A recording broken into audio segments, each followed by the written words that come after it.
The smoke came first, rolling over the eastern hills like a living thing, and Eleanor Morrison knew she had maybe minutes before the wildfire swallowed her father's ranch whole. She stood on the porch of the weathered homestead outside Calico, California, watching the orange glow grow brighter against the August sky of 1885.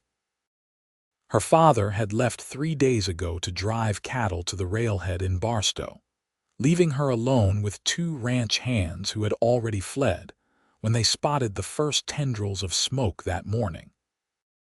They had promised to send help from town, but that was hours ago, and the wind had shifted, bringing the flames directly toward her.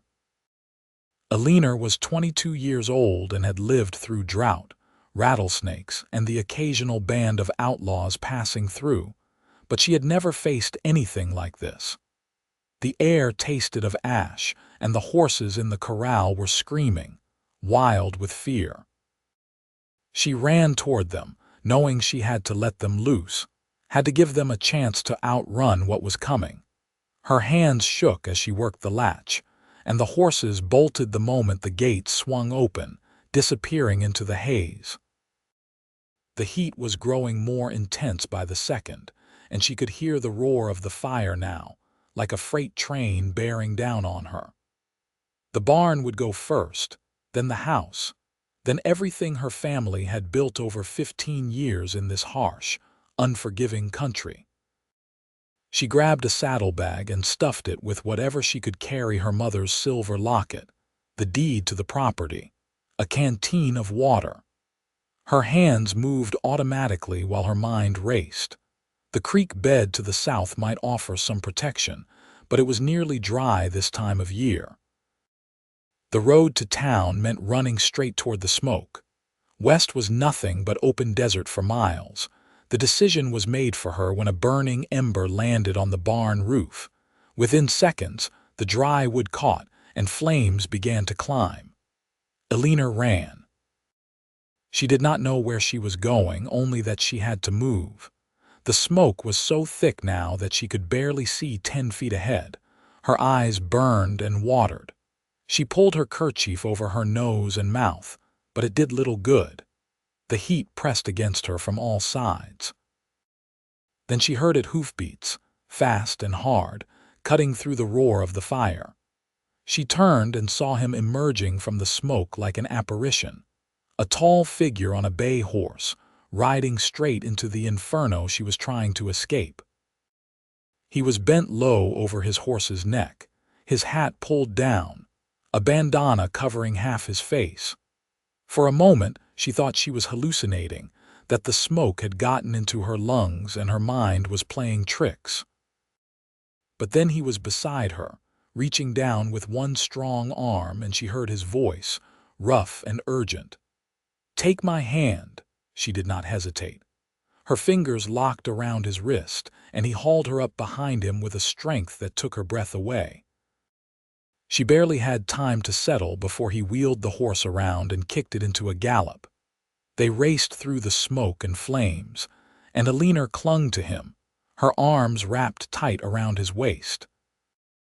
She could feel the heat of the fire on her back, could hear the crack and roar as trees exploded from the intensity. The horse beneath them was powerful and fast, but even so, she was not sure they would make it. The cowboy guided them with an expertise that spoke of years in the saddle, weaving between obstacles she could barely see, finding paths through the chaos.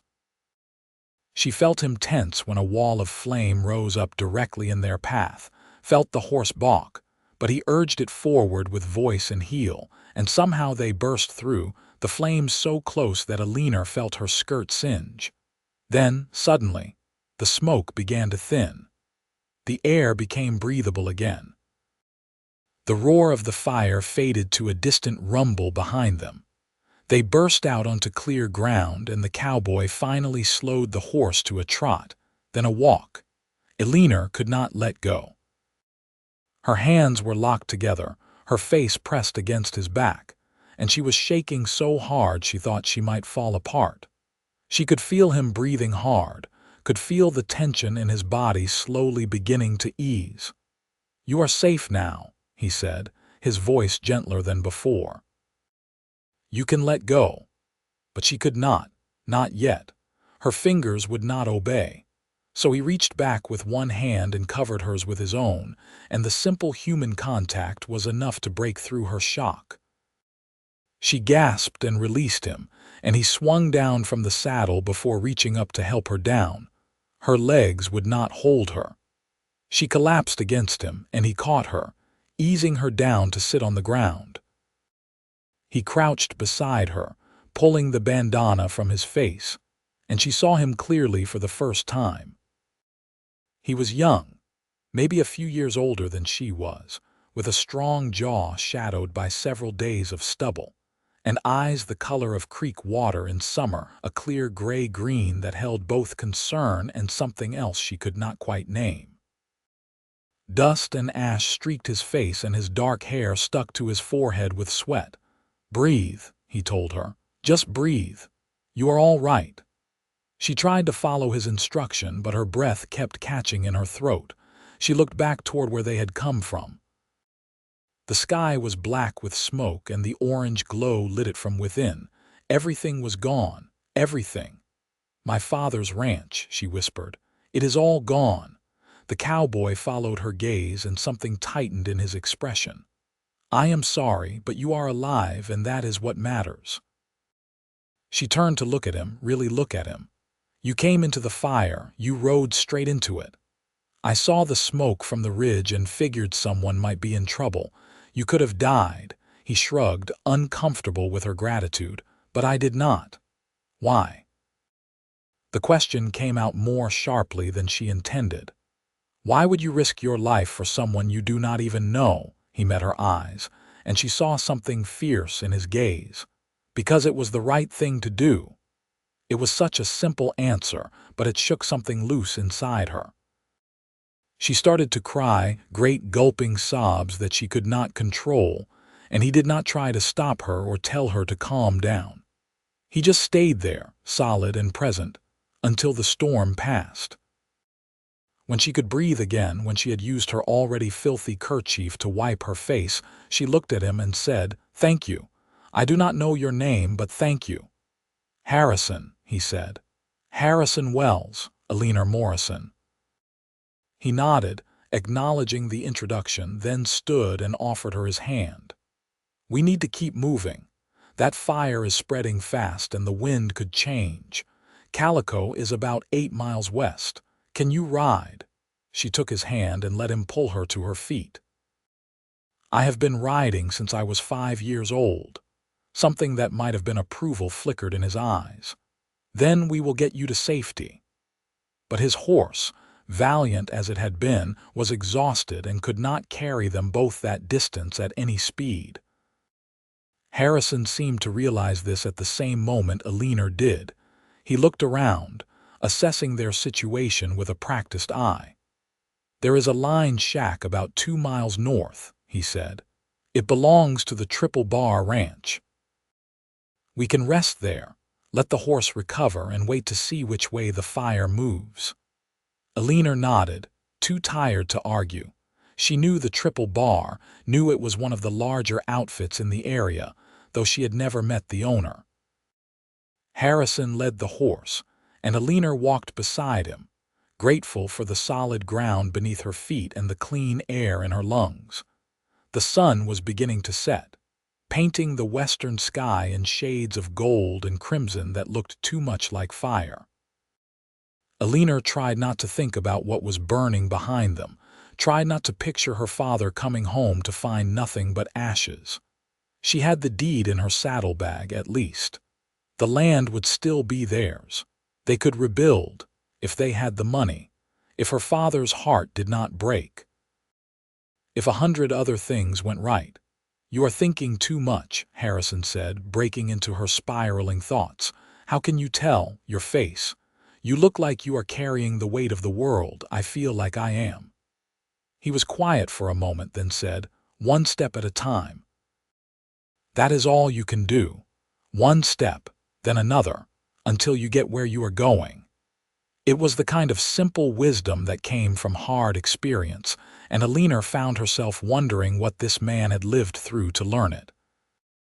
He moved with the easy confidence of someone who had spent his whole life outdoors, and there was a quiet competence to everything he did that made her feel safer just being near him.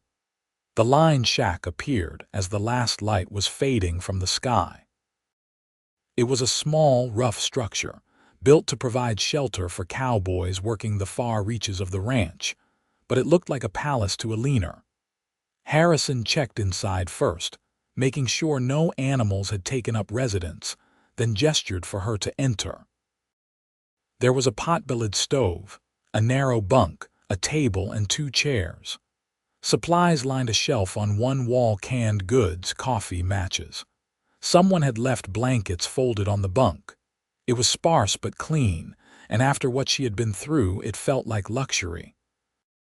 Harrison brought the horse around to a small corral attached to the shack and unsaddled it, making sure it had access to the trough.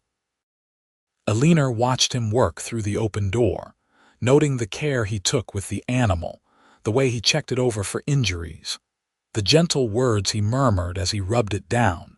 When he came back inside, she had managed to get the stove going and had put coffee on to boil. It was a small thing, but it felt important to contribute something. "You did not have to do that," he said, but she could hear the gratitude in his voice. "You saved my life. The least I can do is make coffee." They sat at the small table, and for a while neither of them spoke. The coffee was strong and bitter, but Eleanor had never tasted anything better. The heat of it spread through her chest, pushing back the chill that had settled into her bones despite the summer heat outside. "You work for the Triple Bar?" she asked finally, needing to fill the silence. "I do. Been there about 3 years now."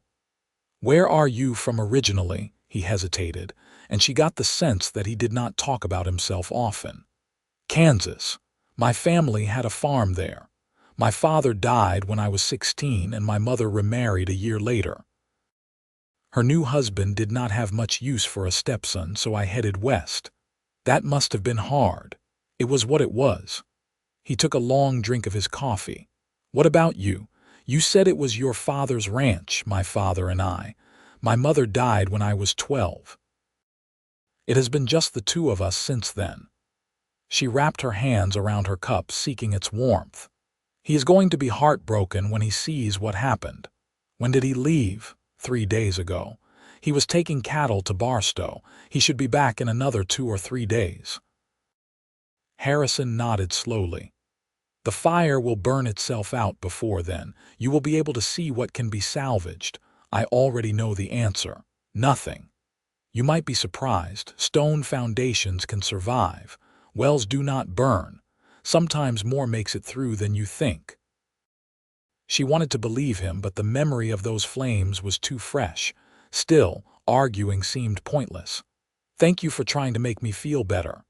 "I am not trying to make you feel better. I am telling you the truth." His tone was firm but not unkind. "I have seen fires before. I have seen what comes after. It is never as simple as everything gone or everything saved. There are always pieces that survive, and if you are strong enough, you build from those pieces." Eleanor looked at him across the table, this stranger who had ridden into fire for her, who was now offering her hope when she had none. "You are a good man, Harrison Wells." Something in his expression shifted, became almost vulnerable. "I try to be." They finished their coffee in a more comfortable silence. Eleanor was exhausted, but her mind would not settle. Every time she closed her eyes, she saw flames. Finally, Harrison stood and gestured to the bunk. "You should sleep. You have been through hell today. Where will you sleep?" "I will take the floor. I have slept in worse places." She wanted to argue, but she was too tired. She lay down on the narrow bunk, still fully clothed, and Harrison draped one of the blankets over her. Then he made himself a pallet on the floor with the other blanket and his saddle for a pillow. Eleanor stared at the ceiling. listening to the sounds of him settling down, the occasional pop from the stove. She thought she would never be able to sleep, but exhaustion claimed her within minutes, pulling her down into darkness. She woke once in the night, confused and disoriented, her heart pounding. For a moment she did not know where she was, only that something was wrong. Then she heard Harrison's voice, low and steady from the floor. "You are safe. You were dreaming, just a dream." She took a shuddering breath and let it out slowly. "Sorry, I did not mean to wake you." "You did not. I was already awake. You should sleep." "I will, soon." But she had the sense that he was standing guard, keeping watch even though there was nothing to watch for. The knowledge comforted her more than she could say. She closed her eyes again and let sleep take her. Morning came too soon. Eleanor woke to the smell of bacon frying and sat up to find Harrison at the stove, cooking breakfast from the supplies in the shack. Pale light filtered through the single window, and when she looked outside she could still see smoke in the distance, but it seemed thinner than it had been the night before. "Good morning," Harrison said without turning around. "There is water in the pitcher if you want to wash up." She did, grateful to scrub some of the ash and grime from her face and hands. When she joined him at the table, he had set out plates of bacon, beans, and hardtack. It was simple fare, but her stomach growled at the sight of it. They ate quickly, neither of them speaking much. Eleanor kept stealing glances at him, taking in the details she had been too shocked to notice the day before. He had strong hands, scarred and calloused from hard work. His shoulders were broad, his movements economical and precise. There was a quiet strength to him that went beyond the physical. When they finished eating, Harrison cleaned the dishes while Eleanor repacked her saddlebag. Then they set out for Calico. Harrison's horse rested enough to carry them both at a walk. The town appeared on the horizon after about 2 hours of riding. Calico was a mining town, rough and dusty, built during the silver boom of the early '80s. The mines were still producing, and the town had grown accordingly, though it had the impermanent feel of all boom towns, as if it knew its time was limited and was making the most of it while it could. They rode down the main street, past the assay office and the general store, past saloons and boarding houses. People stopped to stare at them, 2 riders covered in ash and soot, and Eleanor felt the weight of their curiosity. Harrison seemed oblivious to it, focused on getting her somewhere safe.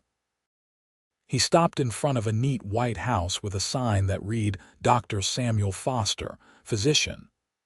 Before Eleanor could protest that she was not hurt, Harrison was already dismounting and helping her down.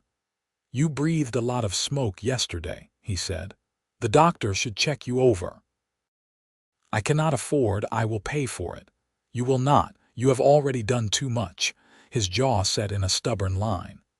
"Eleanor, please, let me do this." The way he said her name, gentle but firm, made her relent. She followed him inside, where a middle-aged woman with kind eyes greeted them and immediately ushered Eleanor into the examination room.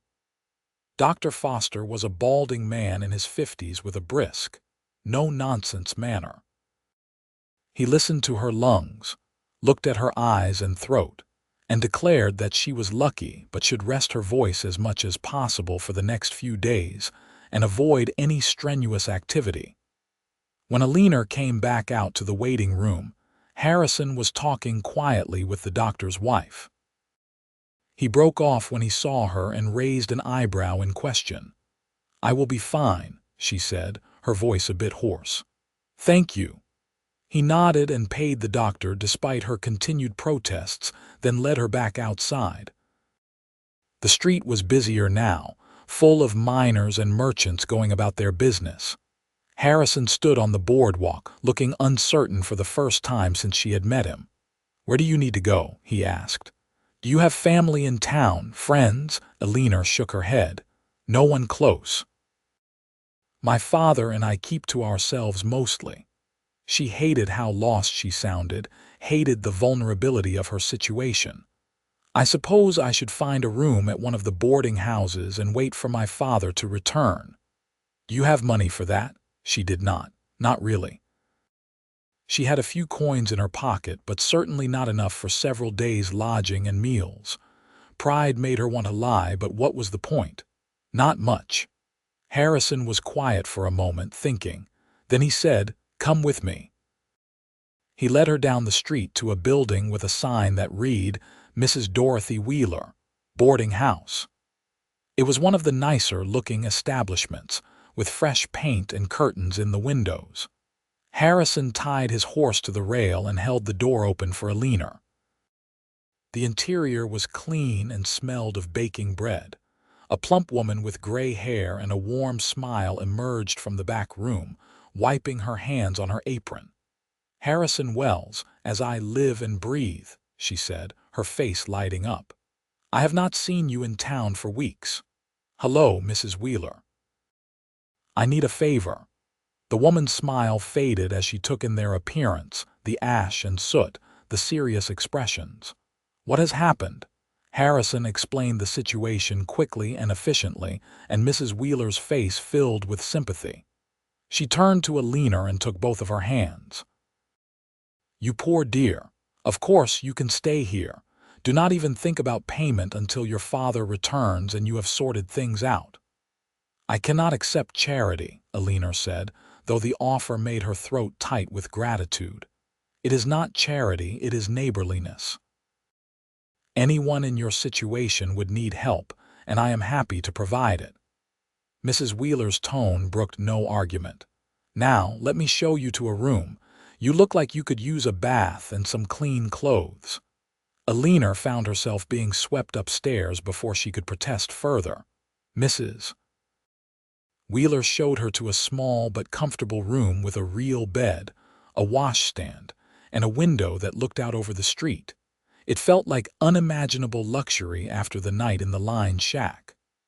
"I will have my girl bring up hot water for a bath," Mrs. Wheeler said. "Do you have any clothes besides what you are wearing?" "No, everything burned. We will sort that out. I have some things that might fit you and we can visit the general store tomorrow. For now, just rest." The woman left, and Eleanor sank down onto the bed, overwhelmed. Through the open door, she could hear Harrison's voice downstairs, though she could not make out the words. Then footsteps on the stairs, and he appeared in the doorway. "Mrs. Wheeler is taking care of you. She is very kind. Too kind. She is good people." He stood there awkwardly, his hat in his hands. "I should get back to the ranch. They will be wondering where I am." Panic flashed through Eleanor at the thought of him leaving. He was the only solid thing in a world that had turned to chaos, the only person she knew in this town. But she could not say that. She had no claim on him, no right to ask him to stay. "Of course," she managed. "You have already done so much. Thank you, Harrison, for everything." He looked at her for a long moment, and she wondered what he was thinking. Then he said, "I will come back tomorrow to check on you if that is all right." Relief flooded through her. "I would like that." He nodded, put his hat back on, and turned to go. But at the door he paused and looked back. "Eleanor, you are stronger than you think. You are going to be all right." Then he was gone, his boots heavy on the stairs, and Eleanor was alone. She sat on the bed and finally let herself cry, not from fear or shock this time, but from sheer, overwhelming emotion. In the span of 24 hours, she had lost everything and been saved by a stranger who had become something more, though she could not yet name what that something was. A young girl brought up buckets of hot water, and Eleanor stripped off her filthy clothes and sank into the copper tub Mrs. Wheeler had provided. She scrubbed herself until her skin was pink, washing away the ash and smoke, though she knew the memory of the fire would not wash away so easily. Mrs. Wheeler came back with a simple dress, undergarments, and a nightgown, all clean and smelling of lavender. "These should fit you well enough for now," she said. "There is stew downstairs when you are ready to eat, but do not feel you have to come down if you would rather rest." Eleanor thanked her and dressed in the borrowed clothes. They were a bit large but comfortable, and it felt good to be clean. She went downstairs and found the dining room, where several other boarders were already eating. They looked at her curiously, but Mrs. Wheeler made introductions and deflected questions with practiced ease, and soon Eleanor was left alone to eat her stew in peace. It was good, hearty and filling, and she realized she had not eaten a proper meal since before the fire started.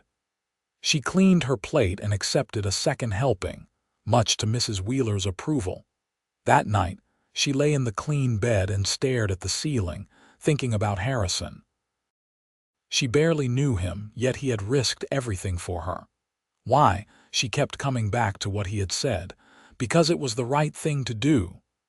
As if it were that simple. As if goodness were its own reward.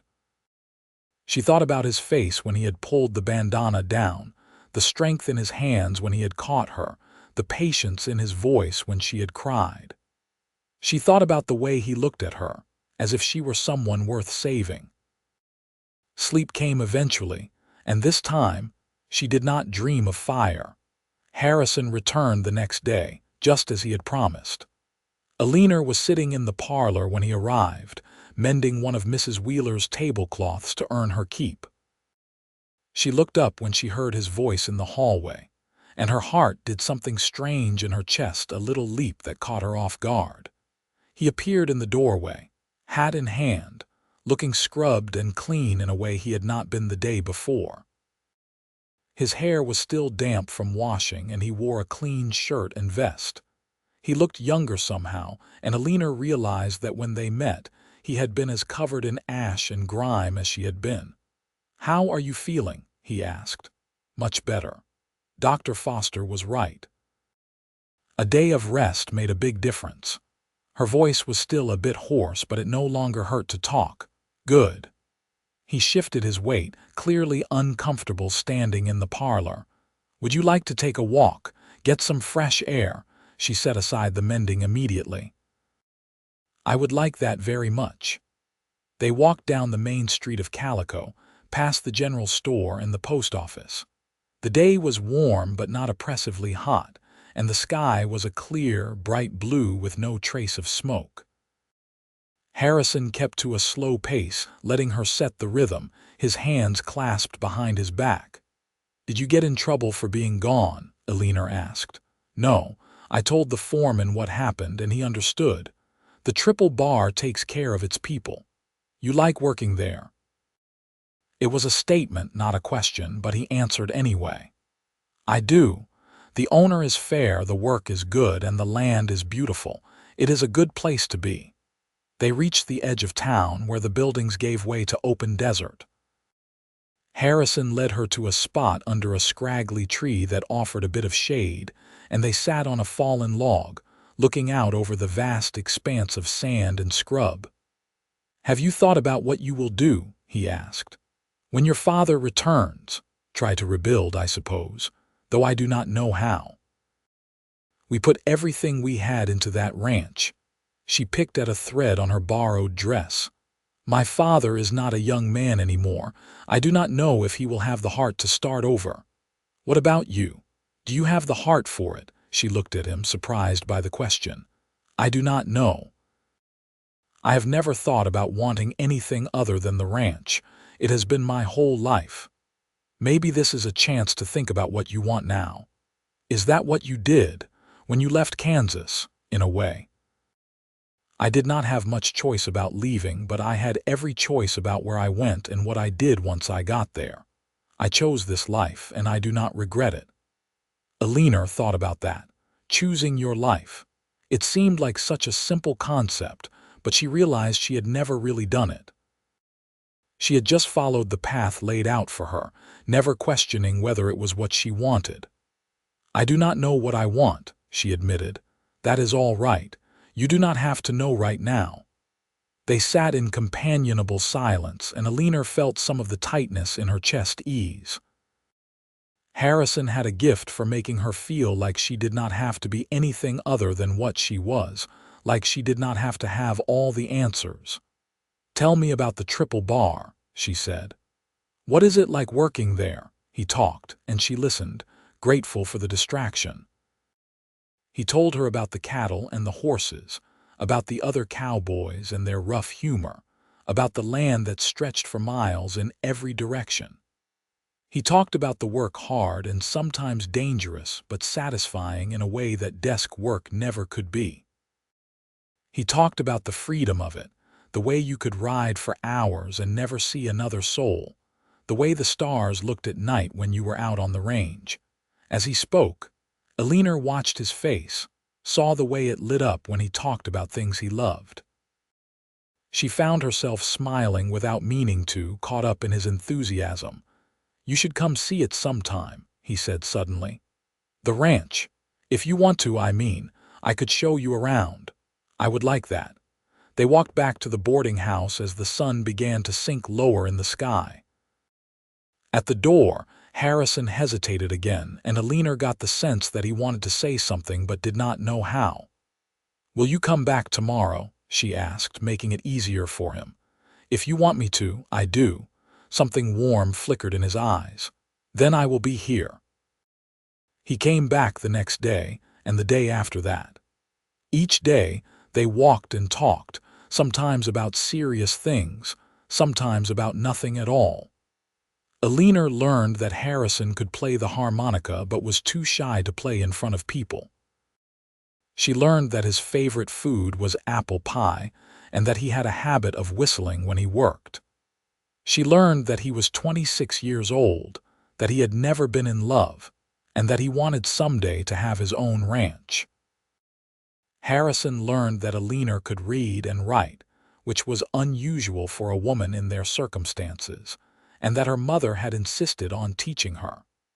He learned that she loved thunderstorms and hated spiders. He learned that she could shoot as well as any man, and that she had once tracked a mountain lion for 3 days to keep it away from their cattle. He learned that she had a quick temper but that it cooled just as fast, and that when she laughed, really laughed, it was the best sound he had ever heard. On the 4th day, a rider came into town with news. The fire had burned itself out as Harrison had predicted. It had consumed thousands of acres, destroyed several homesteads, and killed some livestock, but no human lives had been lost, thanks in large part to the warnings that had gone out. Eleanor and Harrison rode out to see what was left of the Morrison ranch, Mrs. Wheeler lending Eleanor a horse for the journey. It was worse than Eleanor had imagined. The house was gone, reduced to a stone foundation and a chimney standing alone like a gravestone. The barn was a blackened skeleton. The corral fences were ash. The landscape was scorched black as far as the eye could see, a wasteland of destruction. But Harrison had been right about some things. The well was intact. The root cellar had survived, built into a hillside with a stone door, and the land itself, though burned, would recover. Grass would grow again. Life would return. Eleanor stood in the ruins of her home and felt tears sting her eyes, but she did not let them fall. Instead, she walked through the ashes, looking for anything that might have survived. She found the iron stove, warped but still recognizable. She found pieces of dishes, a horseshoe, the blade of her father's plow. Harrison did not try to comfort her with empty words. He just stayed close, a solid presence, and helped her search. Together, they salvaged what they could, loading the few intact items onto the horses. As they were preparing to leave, Eleanor spotted something glinting in the ash. She knelt and carefully brushed away the soot, revealing a small metal box. Her father's strong box, where he kept important papers and what little money they managed to save.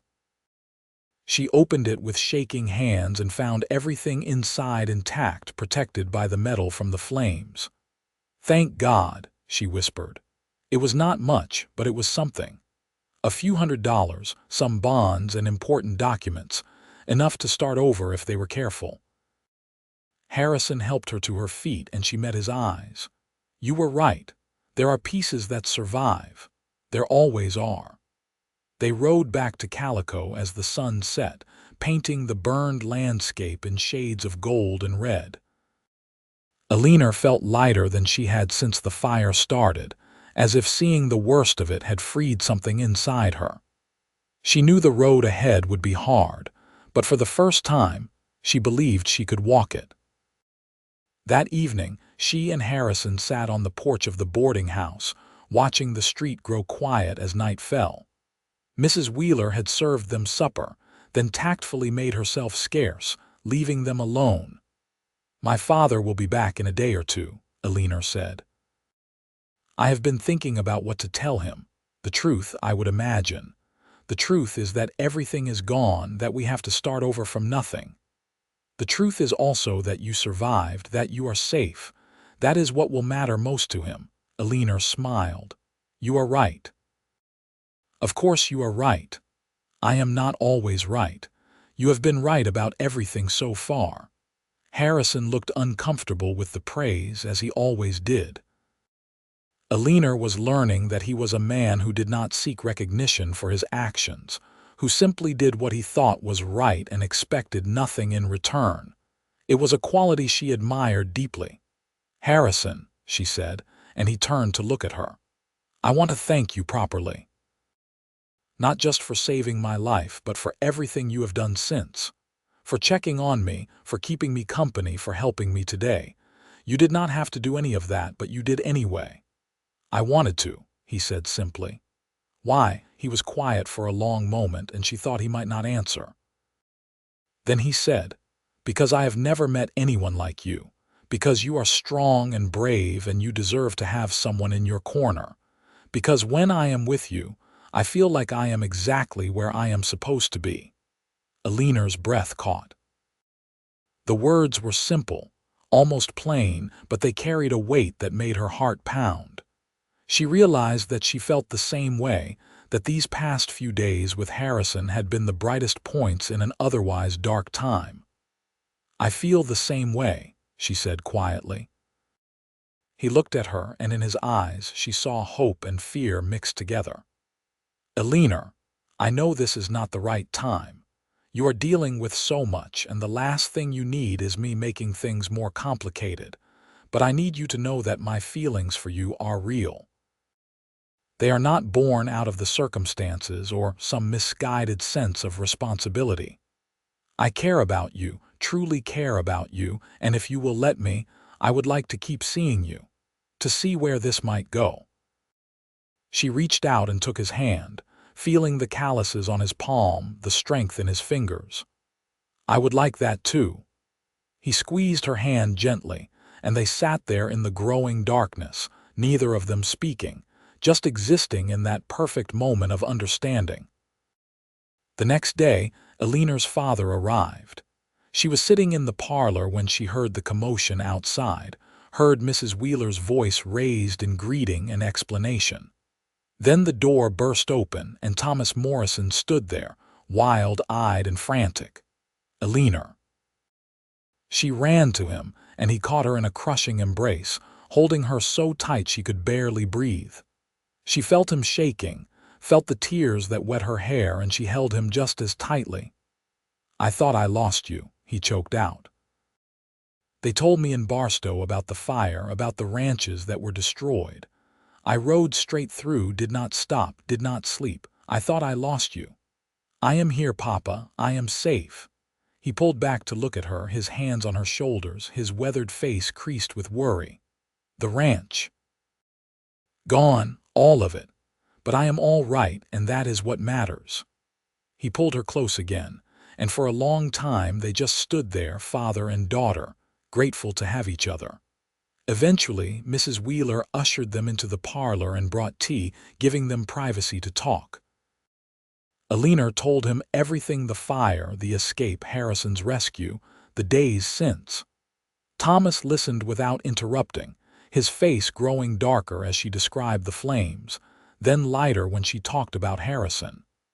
"I owe this young man my daughter's life," he said when she finished. I need to meet him to thank him properly. He will be here this afternoon. He comes every day." Her father raised an eyebrow at that but did not comment.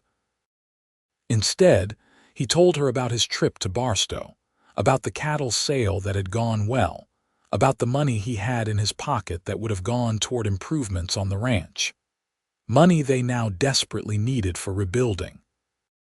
When Harrison arrived that afternoon, Eleanor introduced him to her father, and the two men shook hands.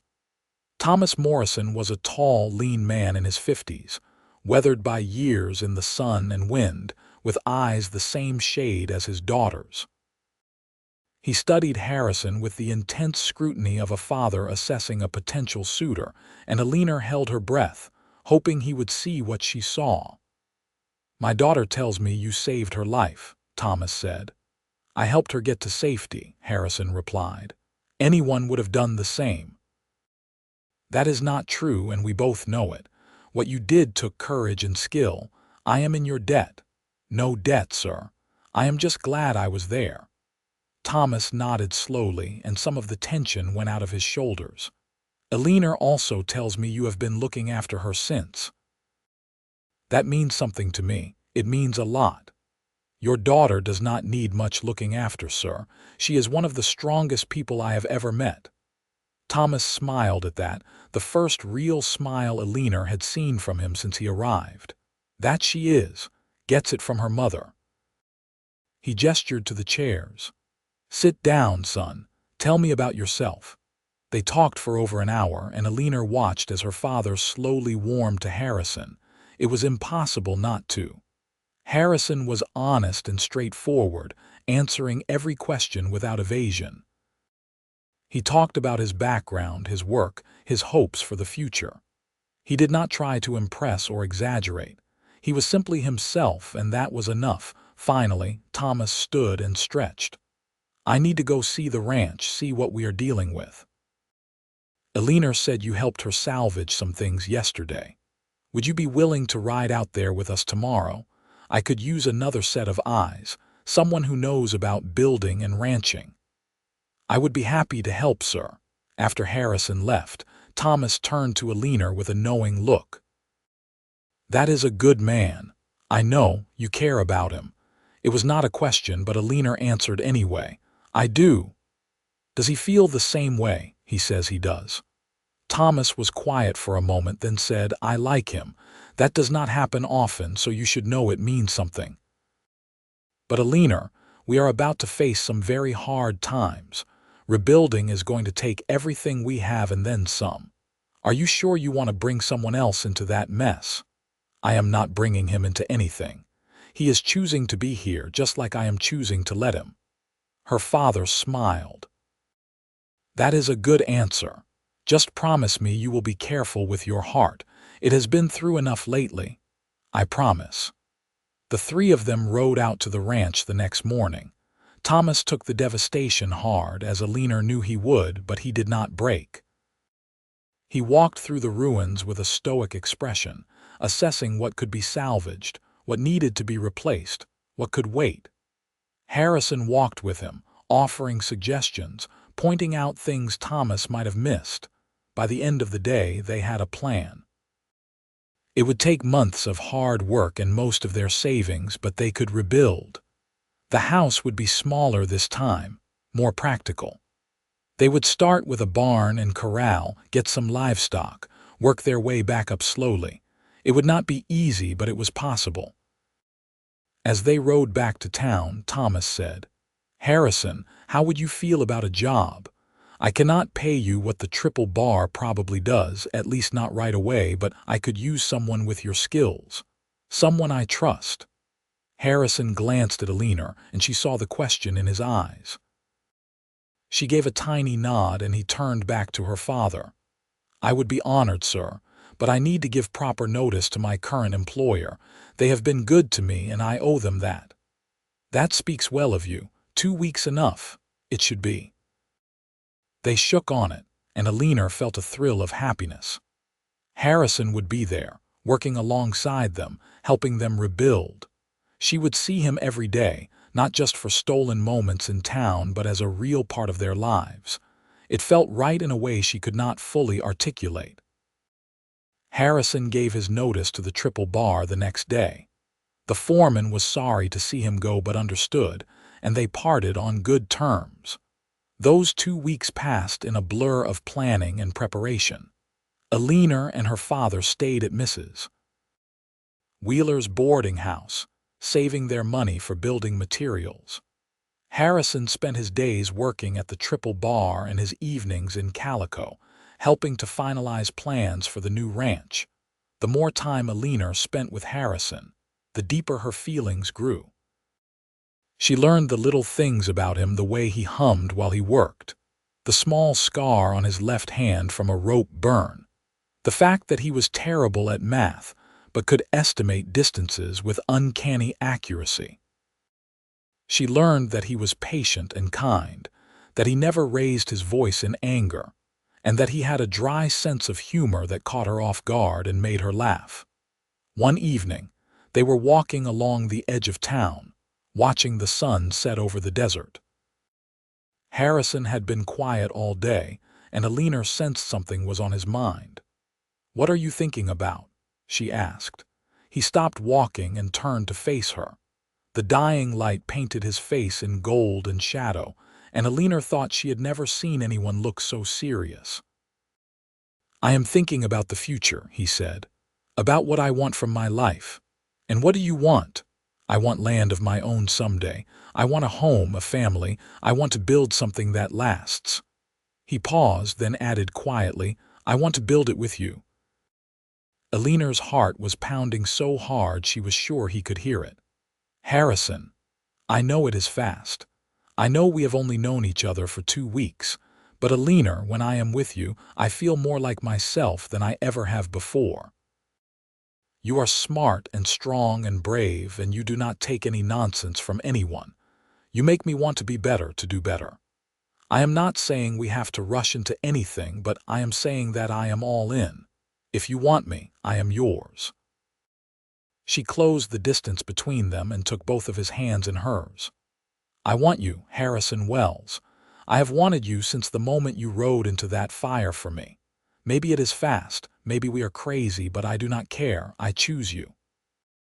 He pulled her close, and for a moment they just held each other. 2 people who had found something unexpected and precious in the midst of tragedy. Then he tipped her chin up and kissed her, gentle and sweet, and Eleanor felt like she was home. They did not tell her father right away. They wanted to be sure, to give themselves time to see if these feelings would last once the crisis had passed, and life returned to normal. But as the weeks turned into months, as they worked side by side to rebuild the Morrison ranch, their bond only deepened. Harrison proved to be invaluable. He was strong and skilled, able to turn his hand to any task. He worked from dawn to dusk without complaint, and he treated Thomas with respect and Eleanor with a tenderness that made her father smile. By the time the first snows came that December, the new barn was finished, the house was framed and roofed, and they had purchased a small herd of cattle and horses. It was hard work, harder than anything Eleanor had ever done, but it was also satisfying. Every nail driven, every board placed was a step toward rebuilding their lives, and having Harrison there made all the difference. He did not just work for them, he worked with them as if the ranch were already his own. On Christmas Eve, the 3 of them sat around the table in the new house. It was small and simple, with only 3 rooms, but it was solid and warm, and it was theirs. They had no decorations, no fancy meal, but Mrs. Wheeler had sent over a pie, and Eleanor had managed to find some ribbon to tie around a small pine branch for a makeshift tree. After supper, Thomas stood and cleared his throat. "I have something I need to say, and I think tonight is the right time to say it." He looked at Harrison. "Son, I am not a blind man. I have seen the way you look at my daughter, and I have seen the way she looks at you. I have also seen the kind of man you are, hardworking, honest, loyal. You have proven yourself 100 times over these past months. Harrison stood as well, his expression serious. "Sir, I love your daughter. I have loved her since the day I met her, and every day since has only made that love stronger.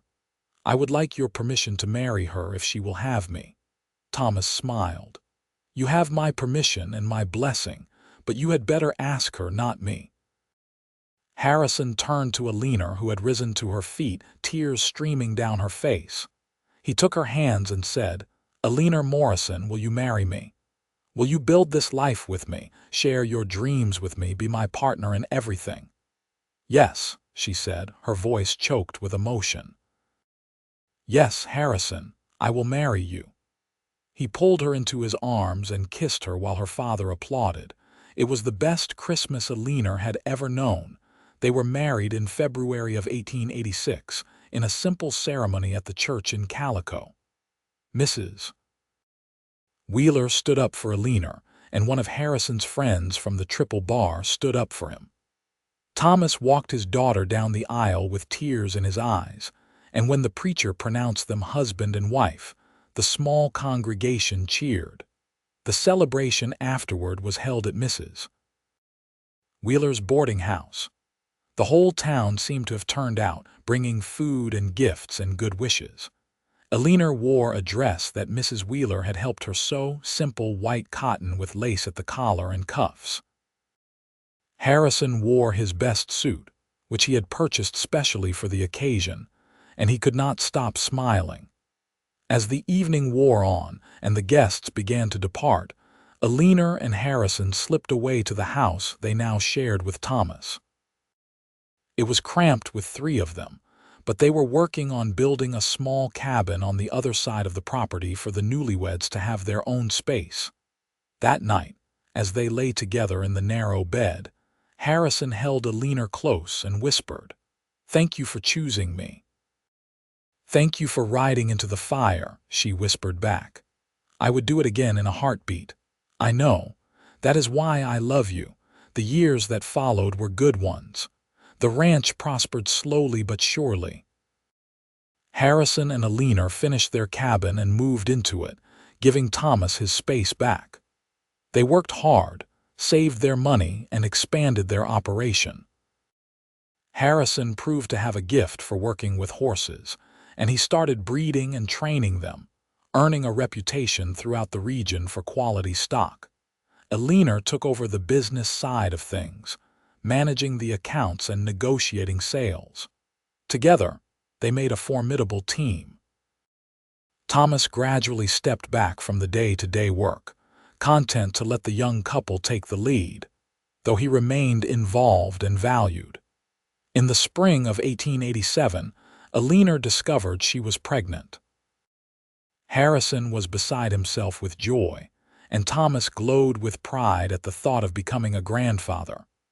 The pregnancy was not easy. Eleanor was sick for the first few months and tired for the rest, but she bore it with her usual stoic determination. On a cold night in December, with Mrs. Wheeler attending as midwife and Harrison pacing anxiously outside, Eleanor gave birth to a son. They named him James Thomas Wells, after no one in particular, but because they both liked the name, and Thomas cried when he learned the baby carried his name as a middle. Harrison held his son with shaking hands, staring down at the tiny red face with an expression of such wonder that it made Eleanor's heart ache. "We made this," he said, his voice full of awe. "We did," she agreed, exhausted but happy. "He is perfect. He is." James was a healthy, happy baby, and he transformed their lives in ways they had not anticipated. Suddenly, their days revolved around feedings and diaper changes and the 1,000 small needs of an infant. But neither Eleanor nor Harrison minded. They had worked hard for this life, this family, and they treasured every moment. As James grew from a baby to a toddler, he proved to have his mother's determination and his father's quiet strength. He was walking by 10 months and talking in full sentences by 2. He followed Harrison everywhere, toddling after him with his toy horse, mimicking his father's every move. In 1889, Eleanor gave birth to a daughter they named Margaret Rose.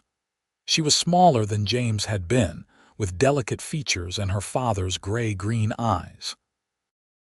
Harrison doted on her shamelessly, and even Thomas, who had always been a stoic man, melted around his granddaughter. The ranch continued to grow. They added more cattle, more horses. They hired 2 ranch hands to help with the work. They built a proper house for Thomas so that he could have his independence. The years of hardship and loss that had followed the fire faded into memory, replaced by years of plenty and happiness. In 1892, when James was 5 and Margaret was 3, Eleanor found herself pregnant again. This time, the pregnancy was harder. She was tired all the time and the baby sat wrong, causing her pain. Dr. Foster, who still practiced in Calico, examined her and told her to rest as much as possible. Harrison was beside himself with worry. He took over as much of her work as he could, and Thomas stepped back in to help. Mrs. Wheeler came out to the ranch regularly to check on her. Everyone was on edge, waiting. The baby came early, in the middle of the night during a spring rainstorm. The birth was long and difficult, and there were moments when Dr. Foster looked grave, when Harrison thought he might lose either Eleanor or the baby or both. But Eleanor was as strong as she had always been, and she fought through the pain and exhaustion to bring another son into the world. They named him Samuel Harrison, and he was small but healthy, with a lusty cry that announced his arrival to the world. Eleanor recovered slowly, but she recovered, and Harrison thanked God every day for his wife's strength. The children grew, and the ranch prospered. James learned to ride almost before he could walk, and he had his father's gift with horses. Margaret was quieter, more thoughtful, but she had a way with numbers that reminded everyone of her mother.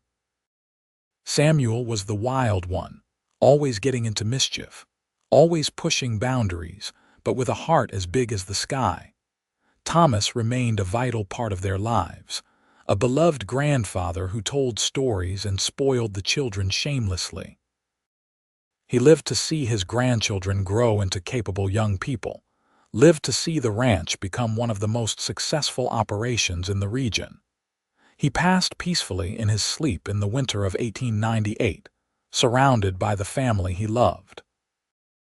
They buried him on a hill overlooking the ranch, with a simple stone marker that read, "Thomas Morrison, beloved father and grandfather." His death hit Eleanor hard. She had lost her mother young, and her father had been her rock, her constant, through everything. Harrison held her while she cried and reminded her that Thomas had lived a good life, a full life, and that he had died happy, knowing his family was secure.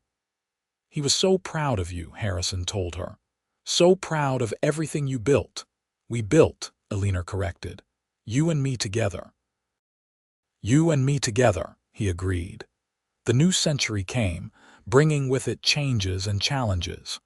The wild west of their youth was fading, replaced by railroads and telegraphs and automobiles. But the ranch remained, a constant in a changing world. James took over more of the day-to-day operations, proving himself as capable as his parents. Margaret married a banker from Barstow and moved to town, though she visited often. Samuel, true to his wild nature, became a lawman, serving as a deputy sheriff and making his parents proud even as he worried them. Eleanor and Harrison settled into their older years with grace. Their hair grayed, their faces lined, but they remained as devoted to each other as they had been in the beginning. They still worked side by side, though the work was lighter now, more supervisory than physical. They spent their evenings on the porch of the cabin they had built together, watching the sun set over land they had reclaimed from ash and loss. One evening in 1905, as they sat in their usual spots, Eleanor took Harrison's hand and said, "Do you ever think about that day? The day you saved me from the fire?" "Sometimes," he admitted. "It feels like a lifetime ago." 20 years. Can you believe it? Some days, no. Some days it feels like we have been together forever. Eleanor smiled. You came back for me. When everyone else ran, you rode into that fire and came back for me. I told you I had to. It was the right thing to do. It was more than that. You had a choice and you chose me. You have been choosing me every day since. Harrison raised her hand to his lips and kissed it gently. Easiest choice I ever made. They sat in comfortable silence as the sky turned from gold to pink to purple. In the distance, they could hear James calling to one of the ranch hands, could hear the lowing of cattle settling down for the night. It was the sound of home, of family, of a life well lived. You have any regrets? Eleanor asked. Harrison considered the question seriously as he considered everything. Then he shook his head. Not a single one, none. Even the hard parts, even the fire and the loss, I would not change any of it, because it brought me to you, and me to you. As darkness fell and the stars began to appear, Harrison and Eleanor Wells sat together, hand in hand, surrounded by everything they had built from the ashes. Their love had started in fire and chaos, but it had grown into something steady and enduring, something that would outlast them both. Years continued to pass. They became great-grandparents, watching with joy as their grandchildren grew and started families of their own. The ranch remained in the family, passed down through the generations, each one adding their own touch while honoring the foundation that Harrison and Eleanor had built. In 1920, as Harrison approached his 61st birthday, he fell ill. It was nothing dramatic, just a cough that would not go away, a tiredness that rest could not cure. Dr. Foster's son, who had taken over his father's practice, examined him and told Eleanor privately that Harrison's heart was wearing out. There was nothing to be done except make him comfortable. Eleanor refused to accept it at first, but as the weeks passed and Harrison grew weaker, she had to face the truth. The man who had been her rock, her partner, her great love for more than 30 years was dying. Harrison faced it with the same quiet courage he had faced everything else. He settled his affairs, made sure Eleanor would be taken care of, said his goodbyes to his children and grandchildren. But he lingered as if waiting for something. One evening, Eleanor sat beside his bed holding his hand. He was lucid but weak, his breathing labored. "Eleanor," he said, his voice barely above a whisper, "I am here. I need to tell you something." "What is it, my love?" "That day, the day of the fire, I saw the smoke from miles away. I was riding back from checking fences and I saw it and I knew someone was in trouble. But Eleanor, I could have gone to town for help. I could have ridden away and gotten others to go back with me. But something inside me said I had to go myself, that I could not wait. And when I saw you standing there, surrounded by flames, I knew why. It was you. I was meant to save you because you were meant to be mine." Tears streamed down Eleanor's face. "I was always yours from that moment on. And I was yours. Every day, every moment I have been yours. That will never change, Eleanor. Not even death can change that. Do not talk about death." "I have to, because I need you to know that I am not afraid.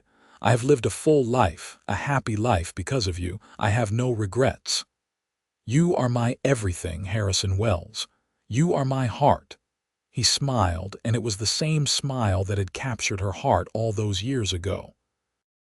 "And you are mine." He died that night peacefully, with Eleanor's hand in his and his family gathered around him.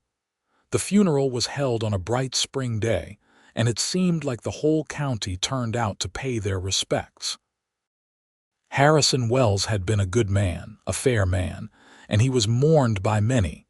They buried him next to Thomas on the hill overlooking the ranch. Eleanor stood at the graveside long after everyone else had left, staring down at the fresh earth. "You came back for me," she whispered. "You always came back for me." The years after Harrison's death were hard. Eleanor felt his absence like a physical ache, a missing piece of herself that could never be replaced. But she did not wallow in grief. Harrison would not have wanted that. Instead, she honored his memory by living fully, by continuing to care for the ranch and the family they had built together. She remained active and involved for many more years, a beloved matriarch who was consulted on all major decisions. She told stories about Harrison to anyone who would listen, keeping his memory alive for the younger generations who had never known him. In 1930, at the age of 67, Eleanor fell ill. It was sudden, a stroke that left her weak and bedridden. Her children gathered around her, and she looked at each of them with pride and love. "I am going to see your father again," she told them. "I have missed him so much." "We know, Mama," James said, his voice thick with emotion. "Tell him we love him," Margaret added. "Tell him we will take care of everything," Samuel said. "Tell him the ranch is in good hands," Eleanor smiled. "He already knows, but I will tell him anyway." She died that night, quietly and without pain, slipping away as easily as falling asleep. And if anyone had been in the room, they might have sworn they saw her smile just before the end, as if she saw something wonderful waiting for her.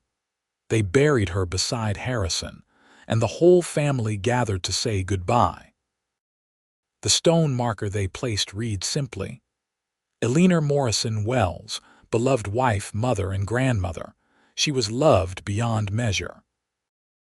The ranch remained in the family for generations, a testament to what two people could build when they chose each other, when they worked together toward a common goal. The story of Harrison and Eleanor became family legend, told and retold at gatherings and holidays, a reminder of where they came from and the love that had made it all possible. And sometimes, on quiet evenings when the sun set over the California desert, painting the sky in shades of gold and crimson, people working on the ranch would swear they could see two figures standing on the hill where the graves were, hand in hand, watching over the land they had loved. It was probably just a trick of the light, a shadow cast by the setting sun, but maybe, just maybe, it was something more. Maybe it was two souls who had found each other in fire and chaos, who had chosen each other against all odds, who had built a life and a legacy that would endure long after they were gone. Two souls who had promised to be together forever, and who had kept that promise. Harrison and Eleanor Wells had lived and loved and died, but their story lived on. It lived on in the land they had tended, in the children and grandchildren and great-grandchildren they had raised, in the memories of those who had known them. It lived on as proof that even in the hardest times, even in the face of loss and tragedy, love could triumph. Love could build. Love could endure. And that was the greatest legacy of all.